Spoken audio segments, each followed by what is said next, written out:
네, 동두천 시민 여러분 밖에서 반갑습니다. 우리 남편분 후보님, 제가 여기 한 번만 지원 열쇠 오면 될 것 같다 그래가지고 왔는데 하나도 될 것 같습니다.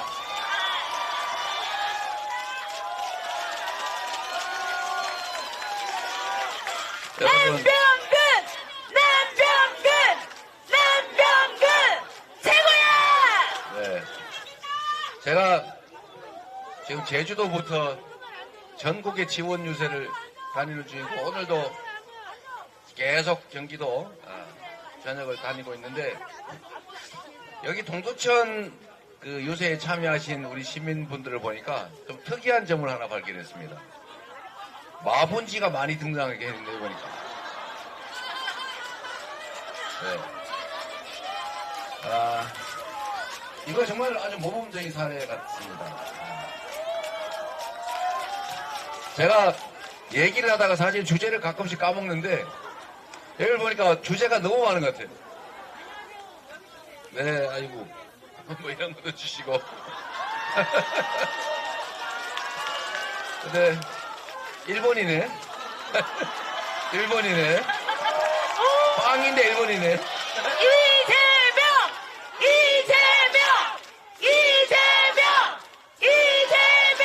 네. 최고야!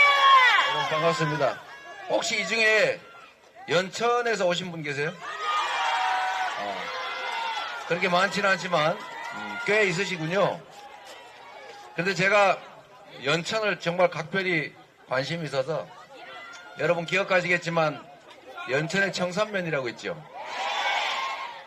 청산면에 지금 아마도 3년째 될 텐데 1인당 자산 소득 관계없이 1인당 월 15만원씩 지역화폐로 지급해서 그 동네 주민들 원래 인구가 감소를 하다가 다시 늘어나고 있다고 하더라고요. 그럼 맞는 말인가요? 맞습니다! 그 동네에 없던 가게도 생기고 있다고 그러더라고요. 진짜예요? 미용실 생겼군요. 그거 정말, 이거는 여러분, 정말 위대한 일인 겁니다. 제가 이 말씀을 사실은 전국에서도 이 장면을 보고 계실 수가 있기 때문에 말씀을 좀 드리면, 대한민국이 살아갈 미래의 모습이 바로 청산면에 있습니다, 여러분. 청산면에 1인당 15만원씩 지역화폐로 지급을 했더니 인구가 꾸준히 줄어들다가 인구가 늘어나고 있습니다. 도로 이사를 들어온다는 얘기입니다. 그리고 거기 원래 망해가는 동네에 인구가 줄어서 망해가는 마을의 첫 번째 징조가 가게가 없어지는 거예요. 소비를 안 하니까요. 그런데 제가 그 미용실이 생긴다는 말을 듣고 이게 정말 새롭게 살아날 수 있겠다. 그 생각이 들었습니다. 여러분, 지금 경제 너무 어렵죠? 네! 그런데 이 경제가 어려운 것도 사실은 정권의 무능함 때문이고 이 어려운 상황일수록 경제를 살릴 길은 아주 쉽게 찾을 수가 있습니다. 제가 오늘은 저녁 식사 전 마지막 유세라서 좀 시간이 있어서 이 말씀을 좀 드리도록 할게요. 이재명! 그거 하지 마세요. 안 하셔도 됩니다. 그거 할 시간이 나중에 저가고 나면은 남병근 열심히 해주십시오. 남병근 후보께서 연천군 전역을 농어촌 기본소득 지역으로 만들겠다 이런 공약을 하셨다고 합니다. 그런데 이게 그리 어려운 게 아닙니다, 여러분. 지금 15만원, 월 15만원이면 예를 들면 아이들 데리고 내 식구가 산다 이러면 월 60만원이 들어오는 것이고 거기다가 예를 들면 본인들의 수입을 조금만 더하면 사실은 농촌 지역에서 물론 당연하죠. 그러니까 60만 원이지. 그게 농어촌 기본소득의 기본 개념입니다. 사람별로 한다 이 말이죠. 가구당이 아니고. 여하튼 청산면에 그렇게 도 예산만으로 지급하는데 그때 든 예산이 제 기억으로는 60몇 억에 불과했습니다. 청산면이라고 하는 하나의 단위를 인구가 늘어나는 정말로 다시 살아나는 지역으로 만드는데 1년에 60억밖에 안 들었다. 이거 도로 한 개 까는 가격에 10분의 1도 안 되거든요. 그런데 여기에 예를 들면 정부가 또 일부 부담을 하고 기초지방자치단체가 또 일부를 부담하면 재정 부담은 확 줄어들고 그거를 좀 확대를 하면 그 동네에서 돈이 돌아서 그 동네가 다시 살 수가 있게 됩니다, 여러분. 그런데 이거를 꼭 정부의 돈만 가지고 해야 되냐? 그렇지가 않습니다. 이거는 정부 정책 결정권자의 마인드에 관한 건데 여러분 여기 학생들 이렇게 있으니까 한번 생각을 해보십시오. 이건 연구 가치도 있는 얘기입니다. 지금 전 세계가 에너지 전환의 시대라고 하죠. 재생에너지로 맞아요. 우리 학생도 알고 있네요. 우리 초등학생도 알고 있는데 이제는 화석연료, 즉 탄소를 발생시키는 석유, 가스 뭐 이런 화석연료로 제품을 생산하면 물건을 안 사겠다. 앞으로는 재생에너지로만 생산하는 물건만 사겠다. 라고 하는 게 뭐죠? 네, 여러분도 다 알죠? 여러분도 알고 있는데 모르는 분도 계시고 더 심각한 거는 모르면 배우면 되는데 그런 건 몰라도 된다 이런 생각을 하는 사람이 있습니다. 심각하죠. 그런데 전 세계가 재생에너지에 대대적으로 투자를 하고 있습니다. 이제 10년, 20년 지나면 전 세계가 무역 장벽을 쌓을 거예요. 미국이 지금 전 세계에서 가장 에너지 매장량이 많은 나라입니다. 그런데 미국이 재생에너지, 즉 풍력, 태양광 이 발전에 이 바이든 대통령이 정말 천문학적 규모의 투자를 하고 있어요. 이유는 뭐냐? 앞으로 전 세계가 재생에너지로 생산된 제품만 쓰는 시대가 옵니다. 그때를 대비해서 지금 투자를 하고 있는 거예요. 그리고 또 놀라운 사실은 지금 어떤 분은 계속 원자력 발전소 짓겠다고 자꾸 큰 소리 치고 계신데 이미 말입니다, 여러분. 서유럽 이런 데는 풍력 발전으로 생산한 전기 단가가 원자력 생산 단가보다 낮습니다, 여러분. 이 시대가 이렇게 변했어요. 석유, 가스로 발전하는 단가보다 떨어진 지는 이미 옛날의 일이고 풍력 발전, 태양광 발전 단가가 원자력 발전 단가보다 더 떨어져서 약 40원대를 합니다. 다만 들쭉날쭉해서 문제예요.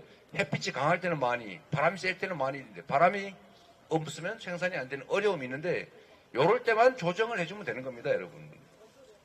그런데 전 세계가 이 길을 가고 있는데 이 대한민국 윤석열 정권은 반대로 가고 있어요.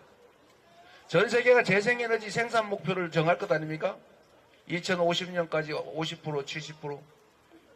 대한민국은 재생에너지 생산 목표를 문재인 정권이 정한 것보다 확 낮춰버렸어요. 그리고 원자력 발전으로 전기를 생산하겠다고 지금 공언을 하고 그쪽으로 드라이브를 걸고 있는데 문제는 이거를 재생에너지로 쳐주지 않는다는 것입니다. 앞으로 대한민국 수출 기업들은 글로벌 기업들이 앞으로 5년 후, 10년 후, 20년 후 장기 공급 계약을 할 때 당신들은 재생에너지를 어떻게 공급받아서 어떻게 생산할지 계획서를 내라 라고 요구를 하는데 한국에서는 재생에너지를 추가 공급받을 수가 없습니다, 여러분. 대한민국은 재생에너지가 기껏해야 8%밖에 안 되고 이게 확 늘어난다는 보장이 없어요. 오히려 정부에서 재생에너지, 특히 태양광 발전산업 업체들을 압수수색한다고 하도 탄압을 하는 바람에 태양광 발전산업 숫자가 줄어들고 있습니다. 국내에 진출했던 글로벌 재생에너지 기업들이 철수하고 있어요. 이래서 지금 대규모 수출 기업들이 국내에 있는 생산 기지를 해외로 옮길 계획을 하고 있습니다. 그리고 앞으로 새롭게 만드는 생산 기지는 한국에 지을 수가 없어요. 10년 후, 20년 후에 재생에너지를 공급할 계획 자체를 수립할 수가 없기 때문에 장기 계획을 세울 수가 없어서 투자를 결정을 못하고 있습니다. 결국은 다 해외로 생산 기지를 옮길 겁니다. 이게 현 정부가 하고 있는 일이에요. 이걸 비난하자고 하는 게 아닙니다, 여러분. 청산면 얘기로 다시 되돌아가면 청산면에 가보면 제가 직접 가보지는 않았는데 한번 가보려고 했는데 못 가봤어요. 가보지는 않았는데 뻔합니다. 온 동네 농사 짓다 버려진 땅 많을 거고요. 저 방치된 도로, 제방, 논둑, 밭둑 많을 거예요. 굳이 산림 훼손 안 하고도 그 버려지고 방치된 땅들 위에 제방 위, 논둑 위, 밭둑 위, 도로 위, 하천 위에 어차피 시골에 버려진 데 아닙니까? 거기다 태양광 전부 깔아가지고 생산을 하면 그 동네 쓰기도 남을 거예요.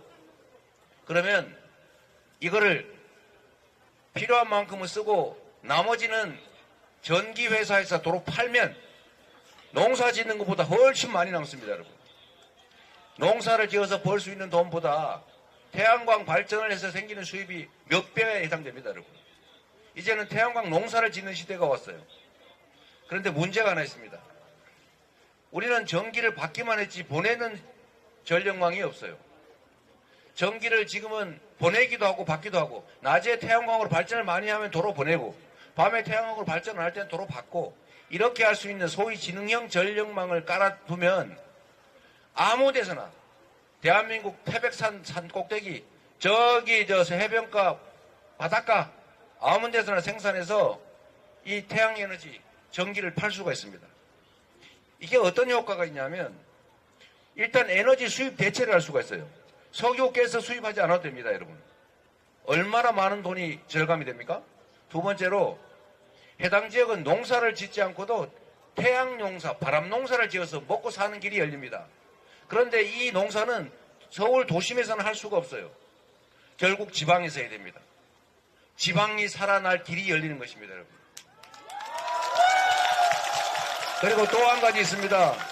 대한민국 기업들이 수출 생산기지에 사용할 재생에너지를 지금 조달할 길이 없는데 온 국민이 동네 방방곡곡에서 생산하면 얼마든지 그 전기를, 재생에너지를 공급할 수가 있습니다. 세 번째로 여러분, 이게 제일 중요한데 지금 이럴 때 정부가 투자를 해줘야 됩니다.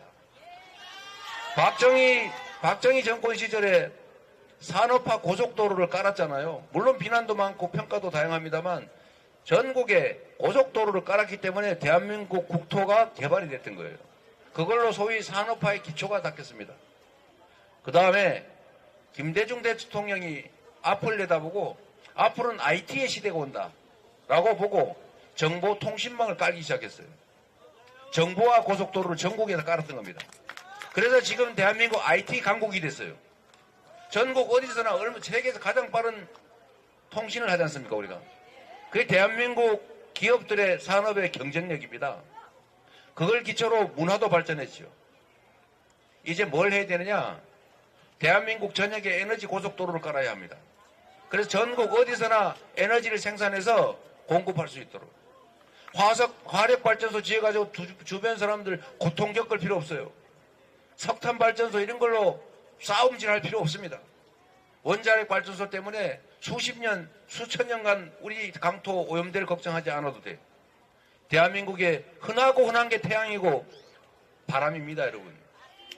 이럴 때 마치 대공황 때 미국이 후보댐을 건설했잖아요. 후보댐을 건설해서 일자리를 만들었습니다. 지금도 쓰고 있죠. 바로 이 불경기에 어려운 경제 상황일 때 정부가 대대적으로 투자하면 자, 일자리 생기지요. 관련 산업들 발전하지요. 경기 순환돼서 경기 회복할 수 있지요. 이럴 때 정부가 돈을 쓰는 겁니다, 여러분. 이게 투자할 기회예요. 위기가 바로 기회인 것입니다. 전국에 다니시면서 대통령이 불법 관건 선거하면서 이거 해주겠다 저거 해주겠다 뭐 어디에다 1조 원 주겠다 어디에 10조 원 주겠다 이런 거 하느라고 1000조 원 필요하다는데 지금은 그럴 때 돈을 쓸 때가 아니고 재생에너지 에너지 대전환의 시대를 준비하면서 에너지 고속도로를 몇십조 원 정도만 들여서 깔면 전국이 에너지 생산 기지가 되고 지방이 삽니다. 청산면이 살아요. 이게 정부가 할 일입니다. 그런 거 하라고 우리가 세금 냈지요. 그런 거 하라고 권한 부여했지요. 그런데 그 권한, 그 예산을 가지고 뭘 하고 있습니까? 고속도로 노선이나 바꾸고 그린벨트 군사보호구역 해제해가지고 땅 투기나 하고 국민들 세금으로 최상병 사건 은폐나 하고 은폐 책임자 호주로 월급 줘서 대사로 내보내서 나라 망신시키고 순방이 민생이다 이런 소리 해가면서 돈 막 써가지고 해외 다닐 때마다 국격 떨어뜨리고 외교 고립되고 결국은 한반도 평화위기 초래했지 않습니까? 국가 지도자가 국가를 경영하는 정치 세력이 똑바로만 하면 제대로만 하면 국민의 살 길을 만들 수 있습니다. 위기일수록 기회가 있는 것입니다. 지금이야말로 투자할 때입니다. 정부가. 그래서 이 말씀의 정리를 좀 드리면 청산면뿐만이 아니라 연천군도 인구는 작은데 얼마나 많은 사람들이 살아요. 더군다나 그 땅의 거의 대부분은 군사보호구역입니다. 그래서 정상적으로 개발이 불가능해요. 만약 그런 곳에 대규모 재생에너지 생산단지를 만들면 땅 활용도 가능하고 거기서 생긴 수익의 일부를 해당 지역 주민들한테 배당해주면 저기 전남 신안군이 하는 햇볕연금 그런 것처럼 가구당 몇백만 원씩은 얼마든지 지원할 수 있어요. 그러면 모두가 행복하지 않습니까, 여러분?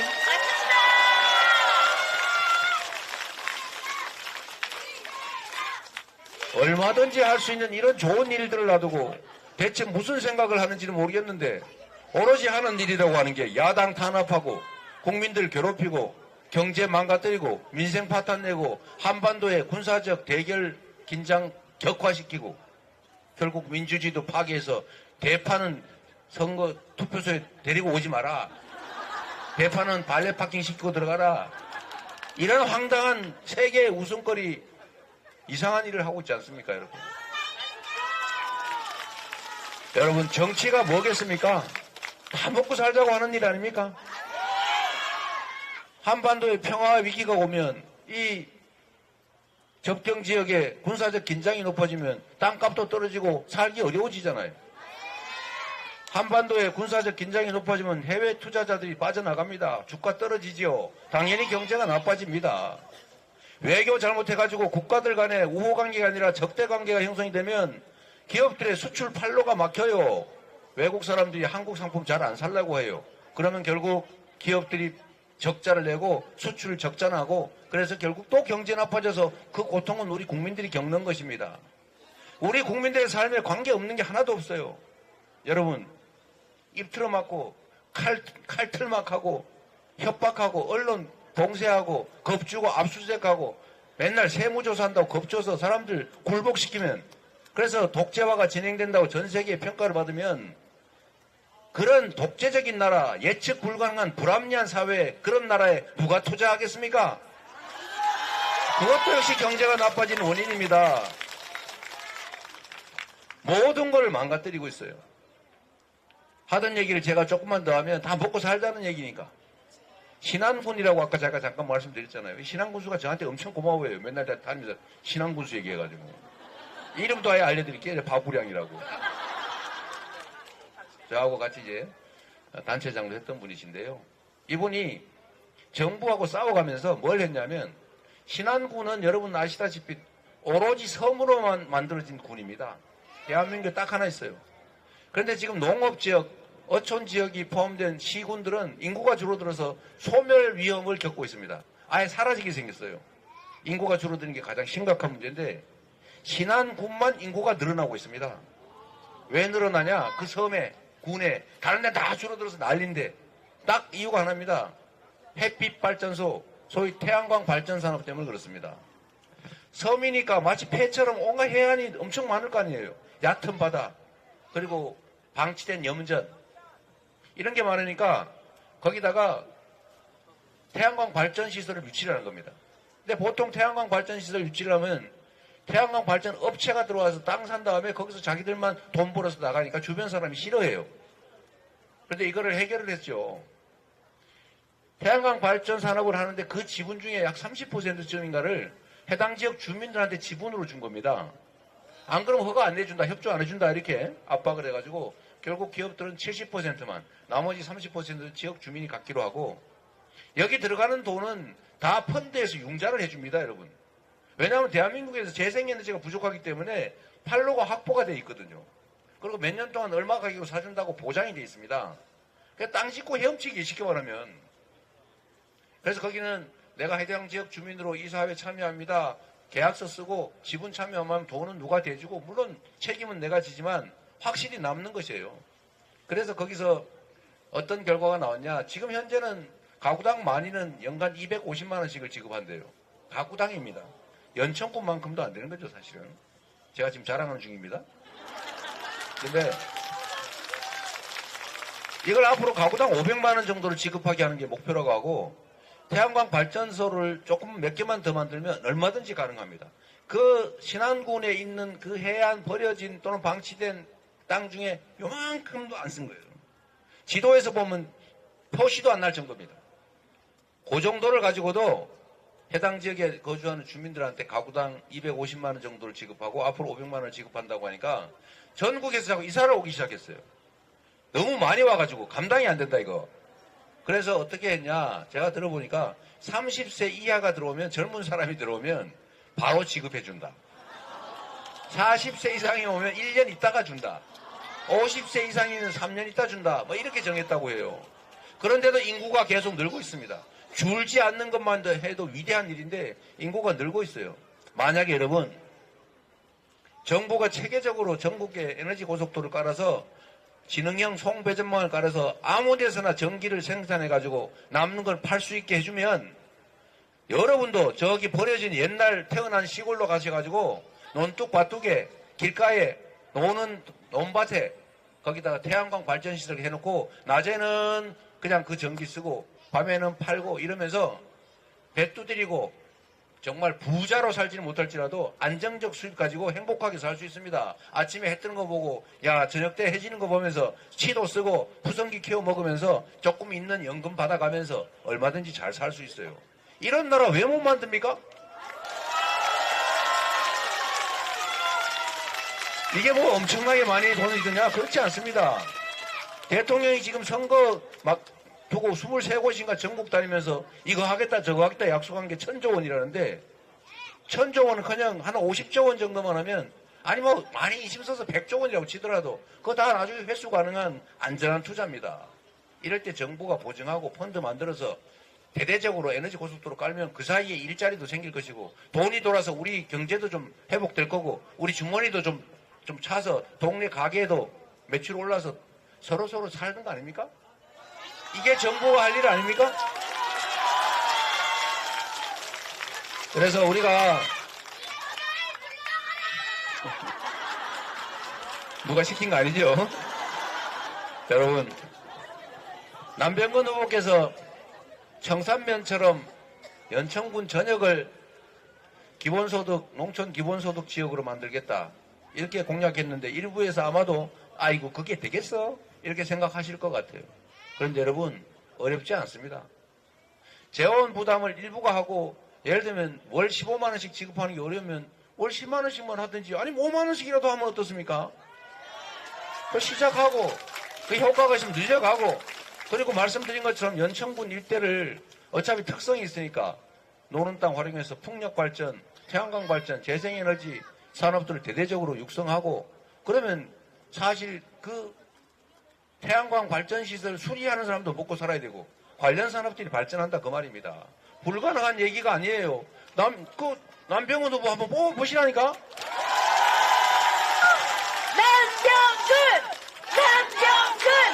남병근 최고야.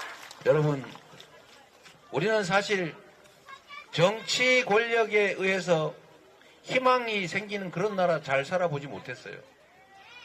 우리가 학이 따라서 그런 세상 만들 수 있습니다, 여러분. 생각을 조금 바꾸고 우리가 맡긴 권력이 우리가 낸 세금이 정말 국민과 국가를 위해서만 온전하게 쓰여지는 그런 합리적인 나라를 만들기만 하면 여러분이 쉽게 말해서 투표만 선거만 제대로 잘 해주면 책임만 확실하게 물어서 나쁜 짓 한 것은 응징해주고 잘하는 건 상을 주고 그것만 분명하게 해주면 정치가 국민과 국가를 위해서 제대로 작동하지 않겠습니까? 그러면 지금도 얼마든지 할 수 있는 일입니다, 여러분. 한번 남병근과 함께 한번 해보시겠습니까?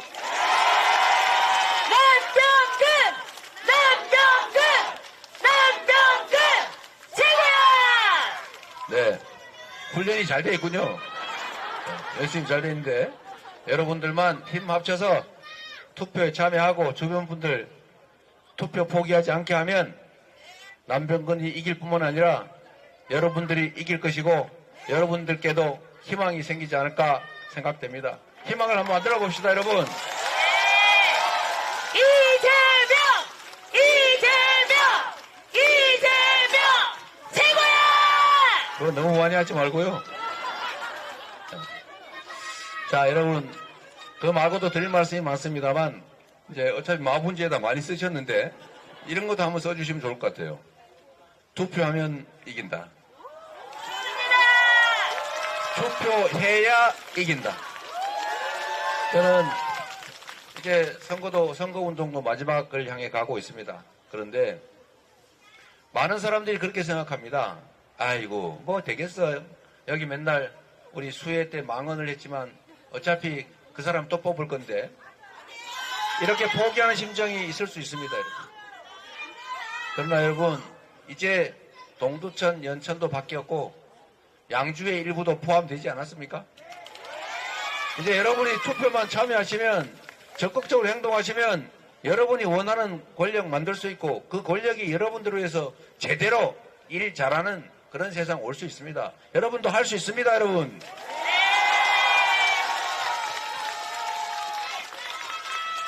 네. 네. 우리 학생은 나중에 훌륭한 사회활동가 될 것 같아요. 자, 여러분. 어쨌든 우리가 대한민국은 민주공화국이라고 말하고 왕이 되고 싶어하는 그분도 또 재벌회장 어떤 분도 돈 없고 배우지도 못했고 힘도 없는 지나가는 행인 어떤 사람도 똑같이 한 표 아닙니까? 그런데 이 세상은 재벌회장이나 힘센 그 어떤 소수들보다 압도적 다수는 힘겨운 삶을 살아갑니다. 여러분, 지금 이 권력이 특정 기득권자들을 위해서 권력을 남용합니다. 예를 들면 재정이 부족해서 우리 젊은 과학도들, 연구자들 밥값도 못하게 R&D 예산, 연구개발 예산을 대폭 삭감하고 서민 지원 예산도 삭감하고 동네 골목에 우리가 잘 쓰던 지역화폐 지원 예산도 싹 삭감하지 않았습니까? 돈이 없다고 합니다. 그런데 여러분, 돈이 없다는 그들이 세금 감면 권한이라고 하는 우리가 준 권한으로 초부자들의 세금을 수십조 원씩 깎아주고 있습니다. 지금도 깎아주고 있어요. 그런데 여러분, 그 권력조차도, 그 권한조차도 우리가 부여한 것입니다. 여러분이 부여한 권한으로 그런 걸 하고 있어요. 그런데 하나 물어봅시다, 여러분. 여러분은 이 윤석열 정권이 지금 이 순간에도 행하고 있는 그 엄청난 부자 감세 정책 때문에 1원이라도 세금 감면 혜택 보셨습니까? 혹시 나 덕 봤다? 한번 손 한번 들어보세요. 이 정권 덕에 세금 깎였다 내가. 여러분, 그런데 왜 우리 국민들이 뽑은 이 정치 권력은 왜 다수 국민들의 뜻에 반하는, 다수 국민의 이익에 반하는 그런 정책 결정을 합니까? 그러고도 왜 이 권력은 살아남습니까? 여기 수해 때 정말 수해 당해가지고 나 죽겠다, 나는 진짜 죽어버릴까봐, 나 이거 빚도 못 갚고 어떡하지? 그리고 땅을 치고 땅바닥에 퍼질러 앉아 울고 있는 그 수재민들 앞에서 수해 지원관 국회의원이라면서 야, 사진 잘 나오게 비 좀 더 오면 좋겠다. 아니 이럴 수가 있습니까? 그런데 그분 다시 되지 않나요, 혹시?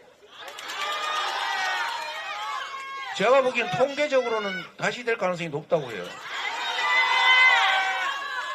제가 드리고 싶은 말씀은 분명히 압도적 다수 국민, 이 나라 주권자들이 투표권을 행사해서 권력을 획득한 그들이 왜 압도적 다수 의사에 반하는 정책 결정을 하고 그리고 용감하게도 다음에 다시 출마하고 그래놓고도 또 다시 선출될 수 있는가? 왜 그 권력을 유지할 수 있는가? 이상하지 않습니까?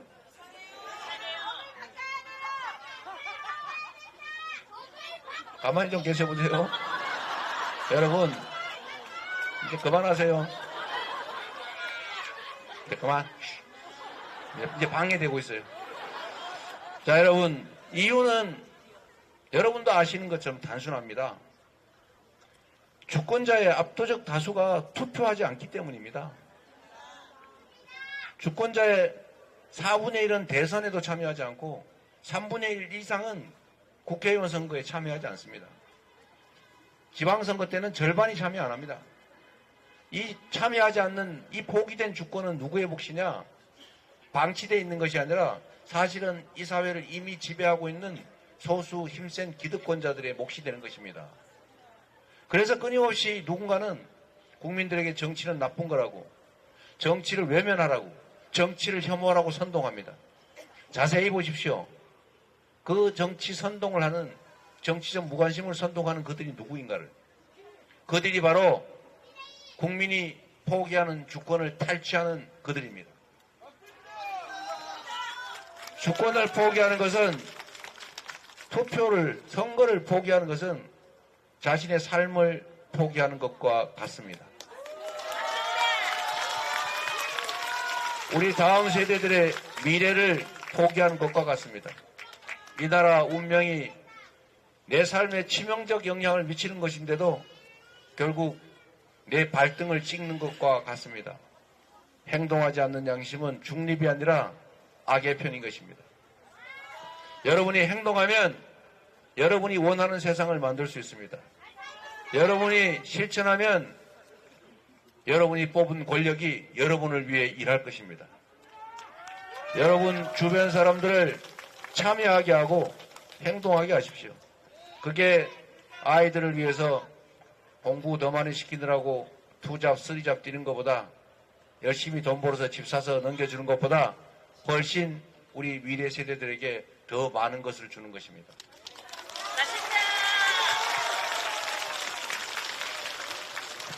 포기하면 지지만 투표하면 이깁니다.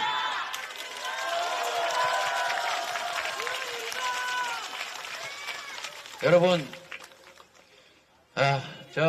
많은 분들이 오셨으니까 여러분들이 얼마나 소중한 분들인지 한 말씀 부탁드리고 가겠습니다.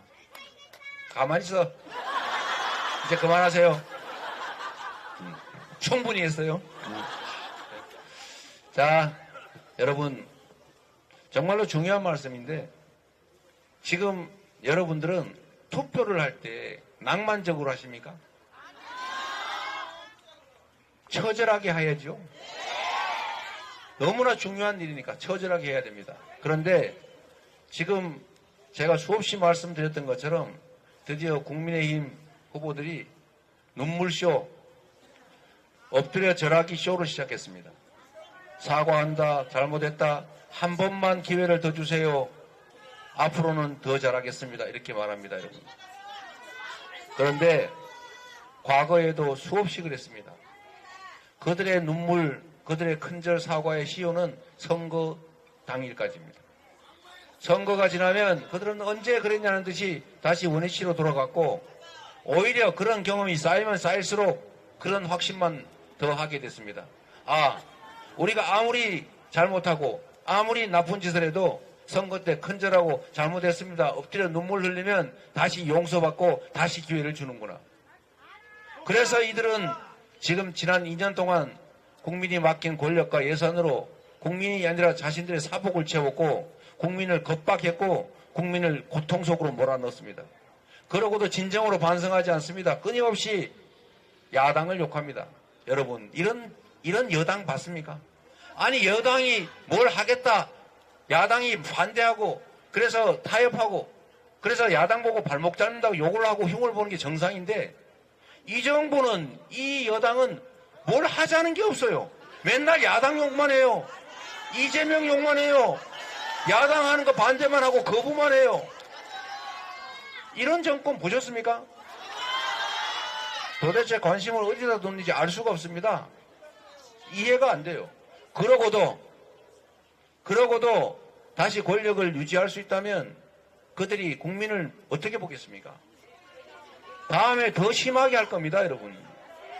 지금 2년 동안 이렇게 나라를 망치고 우리 스스로는 고통 속에 살고 있는데, 심판하겠다고 이렇게 다짐하고 있는데 그들이 엎드려 절하고 눈물을 흘리니까 갑자기 동정심 생겨서 그들을 용서하면 그들은 이제 더 국민을 무시할 겁니다.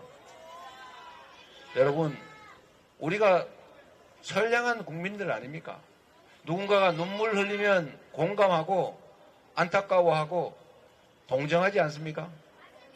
우리 국민들의 그런 착한 심성을 그들은 악용합니다. 눈물도 종류가 있어요. 눈물도 고통과 슬픈 약자들의 눈물이 있기도 하고 이거 잡아먹기 쉽게 하려고 흘리는 악어의 눈물도 있는 겁니다. 지금 그들이 흘리는 눈물은 잘못된 권력을 유지하고자 자신들의 실책을 감추고 그 권력을 그대로 계속 유지하기 위해서 국민들을 속이는 악어의 눈물입니다. 이 눈물에 절대로 속지 마십시오, 여러분. 아마도 내일 모레 되면 지금은 지방에서 엎드리고 절하고 혈서 쓰고 눈물 흘리고 있는데 곧 모 위원장을 포함해서 큰 절 시작할 겁니다. 그럴 때 여러분, 이 꽉 물고 정말 우리가 연민해야 될 것은 내가 앞으로 정치의 실패로 국정의 실패로 흘리게 될 내 눈물, 또 이 나라가 잘못돼서 우리 다음 세대들이 고통 속에 흘리게 될 그 눈물, 그리고 지금 이 순간에도 먹고 살기 어려워서 이자 못 내서 월세 못 내서 자식들, 가족들 끌어안고 이 세상 어떻게 해버릴까 이런 생각하면서 흘리는 그 서민들의 그 고통스러운 그 눈물을 연민하셔야 됩니다. 악어의 눈물은 잊어버리십시오. 남병근을 통해서 이번에 여러분 꼭 승리하시길 바랍니다. 남병근을 통해서 여러분이 이 나라 주인임을 증명하기 바랍니다. 남병근을 통해서 여러분의 더 나은 삶을 개척해 가시기를 부탁드립니다. 고맙습니다.